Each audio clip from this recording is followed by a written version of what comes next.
तो गणेश्वर कौन से काल की है? बताओ बताओ फटाफट। ताम्र युगीन। कौन सी है भैया? ताम्र युगीन। कौन सी वाली है?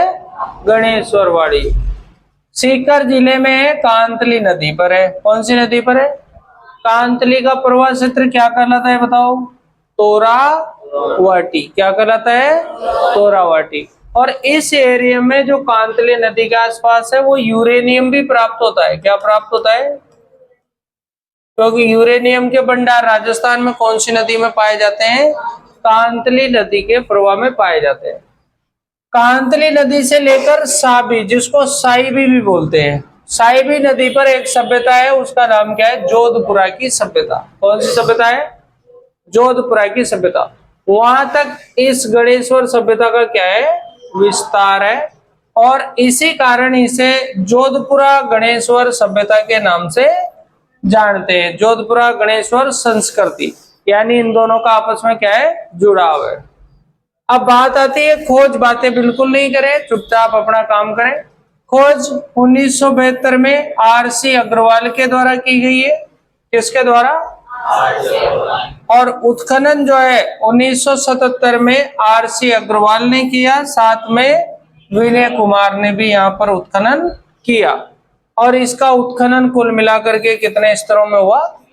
3 स्तरों में इसका क्या हुआ? उत्खनन हुआ। यहाँ तक की जानकारियों में भी अपन ने बहुत सारी डीपली जानकारियां देखी है। अब आते अगले पॉइंट पर। तो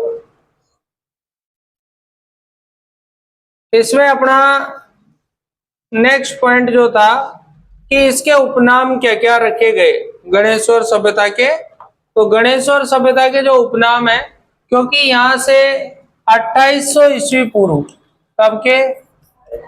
2800 ईस्वी पूर्व के तांबे के सबसे ज्यादा उपकरण प्राप्त हुए। लगभग 2000 उपकरण प्राप्त हुए। कितने उपकरण? 2000 उपकरण प्राप्त हुए। और 2000 से भी ज्यादा उपकरण प्राप्त हुए। और इन उपकरणों की संख्या अधिक होने के कारण यहाँ पर इसका नाम क्या दिया गया? उपकरणों की संख्या के आधार पर तो इसका नाम क्या दिया गया बताओ? पुरातन का पुष्कर। लेकिन यहाँ पर जो है तांबे के जो प्राचीन उपकरण मिले, क्या मिले हैं?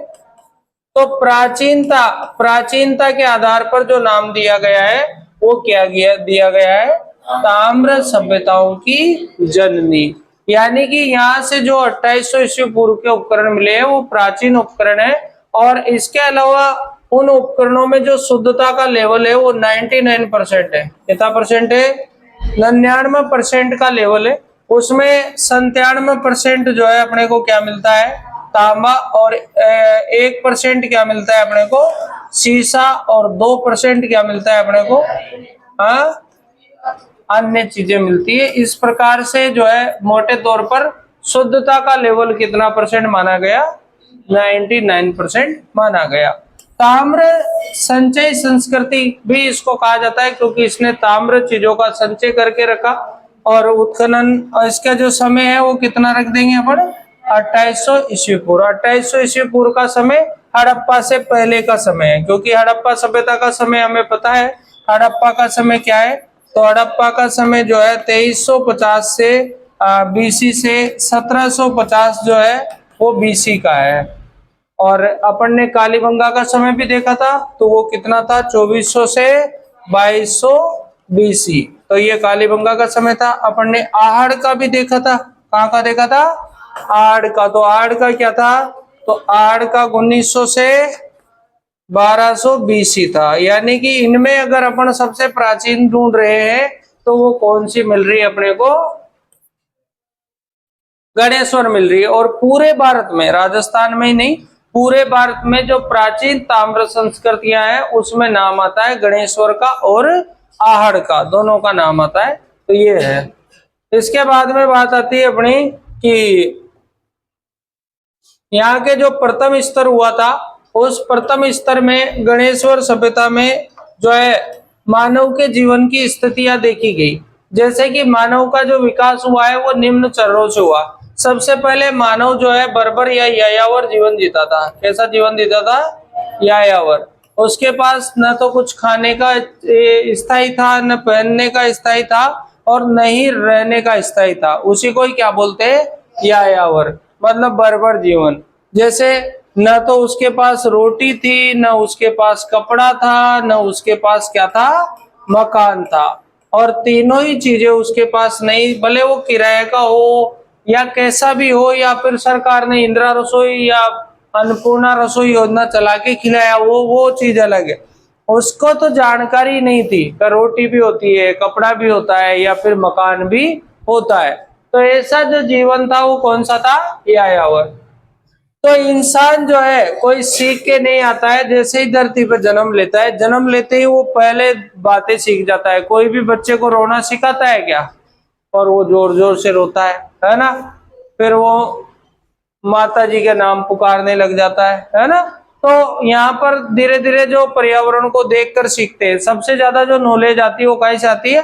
पर्यावरण से आती है। आप मुझे देख के सीख रहे हो, आपने किसी को देखा होगा, मैंने किसी को देखा होगा, तो मैंने उसको देख करके और मैंने मेरा व्यवसाय चुन लिया। तो बस उसी तरह से आगे बढ़ते हैं इंसान। और जो देखकर भी नहीं सीखे, फिर वो खतरनाक प्राणी होते हैं। तो यहाँ पर मानव का पहला चरण चलता है और पहला टारगेट करता है वो शिकार पर। क्या करता है? शिकार पर अटैक करना शुरू करता है। तो शिकार के लिए कुछ ना कुछ उपकरण बनाए जाएंगे। तो यहाँ पर जो है सबसे पहले जो मानव के उपकरण मिलते हैं वो बेडोल उपकरण मिलते हैं। कैसे मिलते हैं? बेडोल। लेकिन यहाँ पर तो बेडोल उपकरण प्राप्त हुए नहीं, और बेडोल की जगह कौन से प्राप्त हुए? यहाँ पर सूक्ष्म पाषाण उपकरण। और ये ऐसे उपकरणों को हम जैसे माइक्रोलिथ भी नाम दे सकते हैं। क्या नाम दे सकते हैं? माइक्रोलिथ नाम दे सकते हैं। माइक्रोलिथ जो उपकरण है वो कौन से उपकरण होते हैं? वो सूक्ष्म पाषाण उपकरण होते हैं। और इनका संबंध जो है मध्य पाषाण काल से रहा है। कौन से काल से रहा है? मध्य पाषाण काल से रहा है।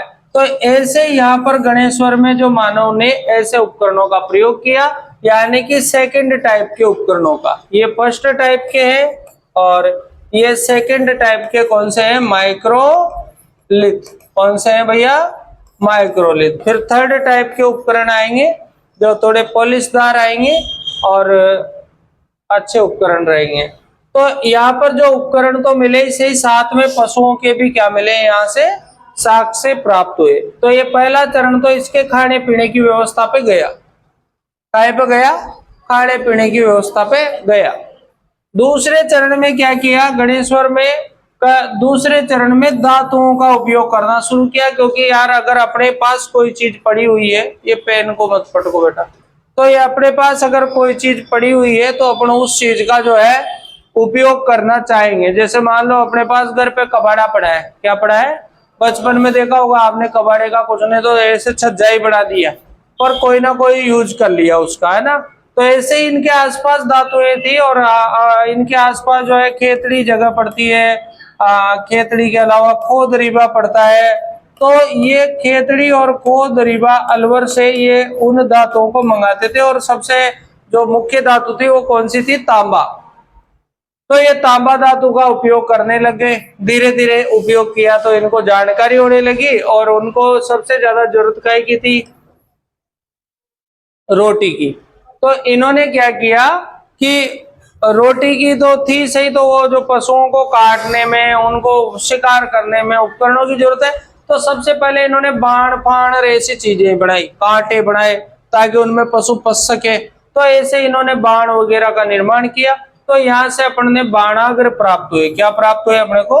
बाणाग्र। आगे देखेंगे हम विस्तृत रूप से बाणाग्र।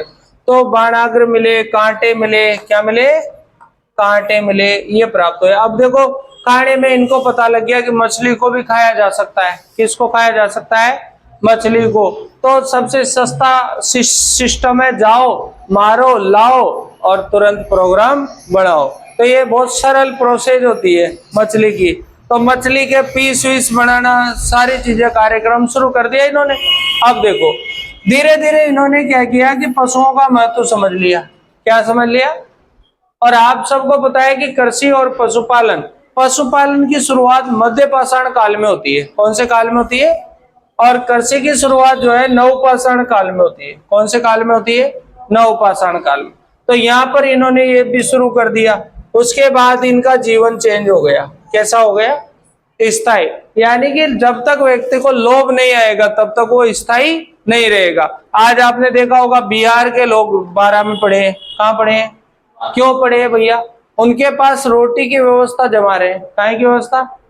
कपड़े तो ठीक है आजकल परंपरा में है, पर रोटी की व्यवस्था जमानी है, मकान की व्यवस्था जमानी है, तो वो वहां से यहाँ आकर के काम कर रहे हैं। कर रहे कि नहीं कर रहे? तो वही बात है, सभ्यता में हमेशा बोलबाला रहा है कि हमेशा इस धरती पे किसी न किसी का राज रहा है। आज भी रहा है, पहले भी रहा है और आगे भी रहेगा, और कोई उसको चैलेंज नहीं कर पाया।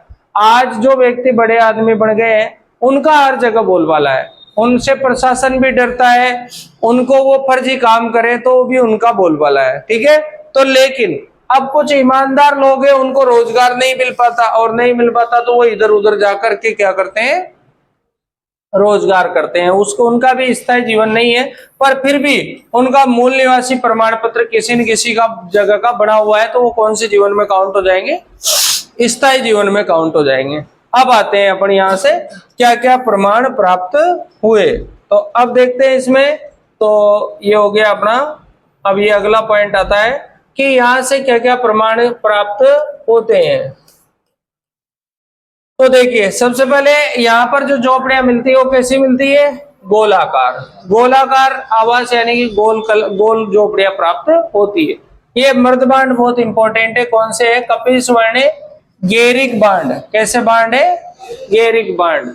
ये यहाँ से प्राप्त होते हैं। उसके बाद कृषि पशुपालन के तो मिले ही थे। यहाँ से उपकरण कितने मिले?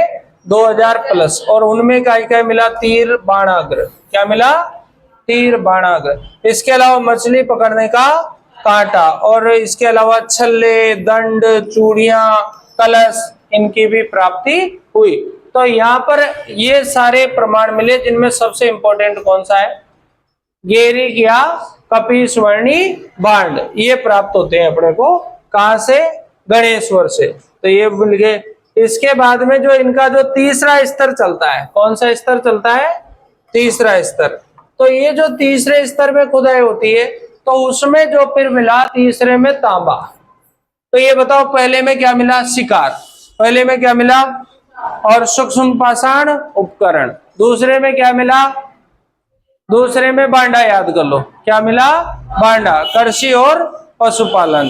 तीसरे वाले पे आओगे तो क्या मिलेगा? यहाँ पर ताम्र के शुद्ध उपकरण, और जिनमें तांबे की शुद्धता कितने परसेंट है? 99% है। इसी कारण इनको क्या नाम दिया गया? तो ये पुरातन का पुष्कर काहे के आधार पर है? ये शुद्धता के आधार पर। काहे के आधार पर है? शुद्धता के आधार पर। और संख्या के आधार पर क्या नाम दिया है इसको? यहाँ पर सॉरी, प्राचीन ये जो उपकरण मिले हैं गणेश्वर को, देखो यहाँ राजस्थान में प्राचीन उपकरणों के आधार पर क्या नाम दिया? ताम्रपाषाण सभ्यताओं की जननी। तो ये जननी नाम दिया गया प्राचीनता के आधार पर। अगर आगे गड़बड़ हुई है तो उसको चेक कर लेना। तो यहाँ पर जो है ताम्रपाषाणिक सभ्यताओं की क्या कहा गया? इसको जननी कहा गया। जबकि अपन ने आड़ का नाम क्या पढ़ा था? आड़ का नाम क्या पढ़ा था बताओ? ताम्र क्या? ताम्रवती नगरी। ताम्रवती नगरी ये पढ़ा था अपन ने। किसका नाम? आड़ का नाम। वहां भी तांबे की जो 2 कुल्हाड़ियां प्राप्त हुई है। कितनी कुल्हाड़ियां? ये तांबे की 2 कुल्हाड़ियां कहां से प्राप्त हुई है अपने को? आड़ से प्राप्त हुई है। तो उसे तो अपन ने क्या नाम दिया? ताम्रवती नगरी। और अपने यहाँ पर अगर प्रश्न आ जाए कि राजस्थान में ताम्र जो संस्कृतियां है वो कौन कौन सी है, तो उस कंडीशन में आपको लगाना है एक तो आहड़ बनास संस्कृति। कौन सी? आहड़ बनास संस्कृति। और दूसरा क्या लगाना है आपको? तो वो दूसरा लगाना है जोधपुरा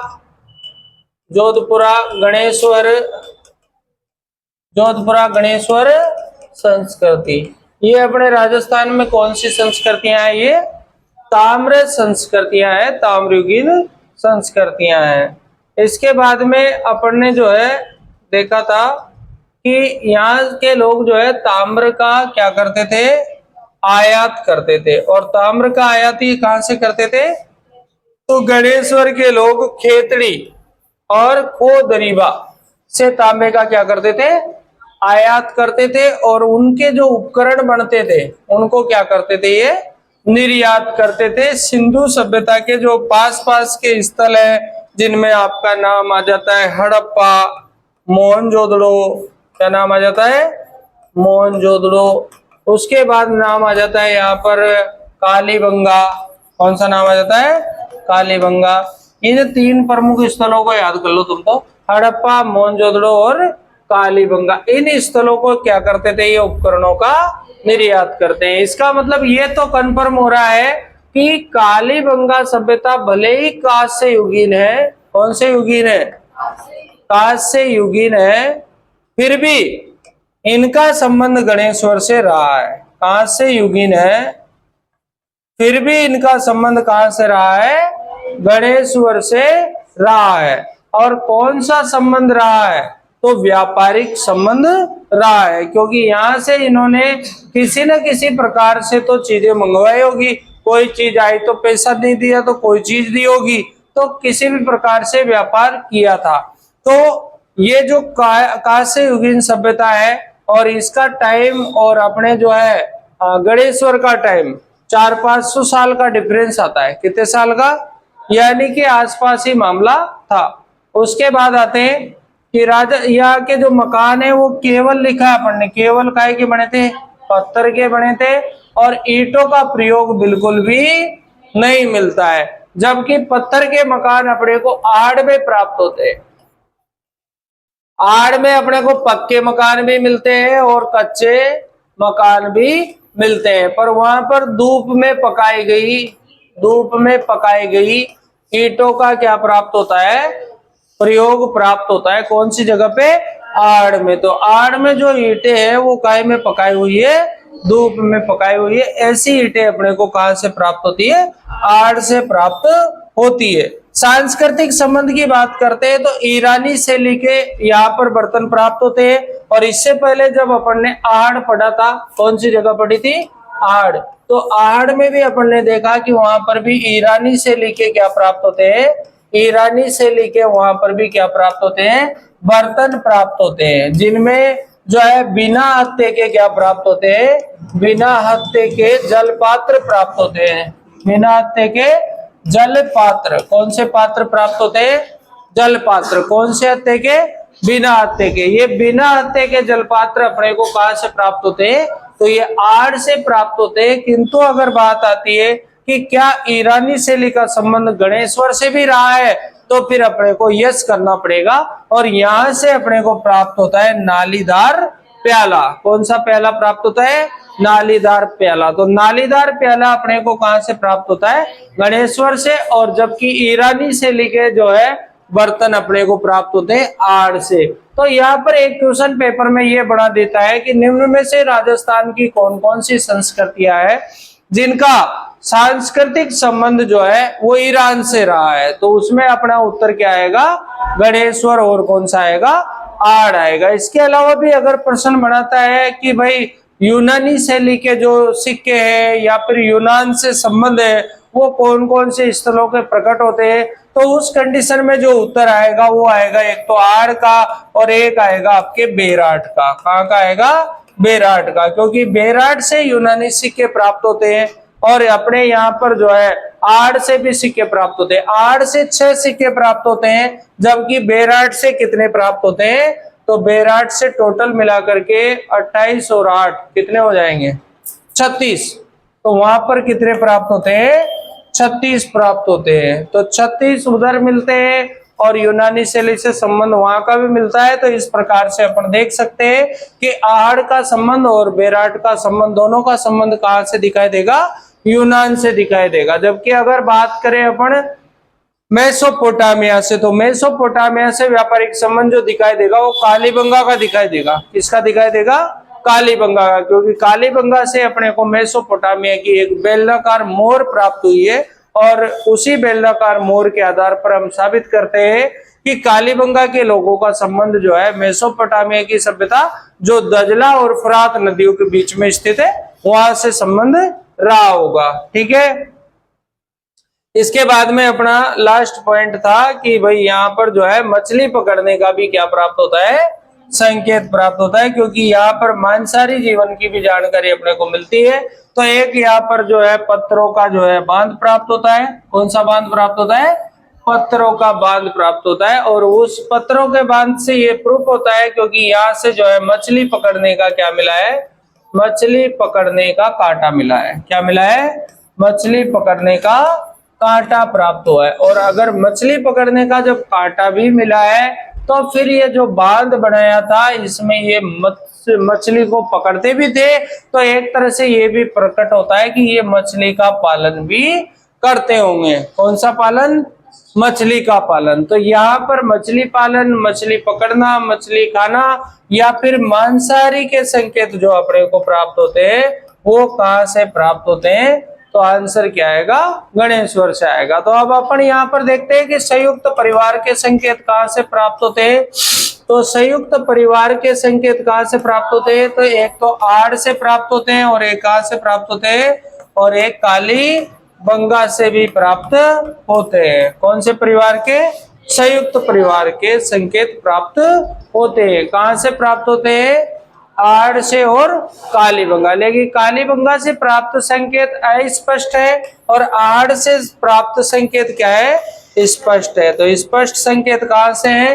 अस्पष्ट संकेत कहाँ से हैं? तो कालीबंगा से है। तो ये भी अपने को ध्यान रखना है कि संयुक्त परिवार जो है हमने देखे कौन सी सभ्यता में? आड़ सभ्यता में। क्योंकि एक ही घर में बहुत सारे चूल्हे अगर एक साथ मिलेगा और एक तंदूर चूल्हा भी मिलेगा तो वो कौन से परिवार की ओर संकेत देगा? संयुक्त परिवार की ओर संकेत देगा। तो ये सब बातें कौन सी सभ्यता के? हाँ, इसमें आप लोग जो एक वो जो गेरिक बार्ड है वहां पर छल्लेदार जरूर कर लेना। छल्लेदार गेरिक बार्ड है वो कैसे है? छल्लेदार। बस इतना सा कर लो, बाकी प्रश्न करो सोल्व जिसमें हो जाएगा। ठीक है।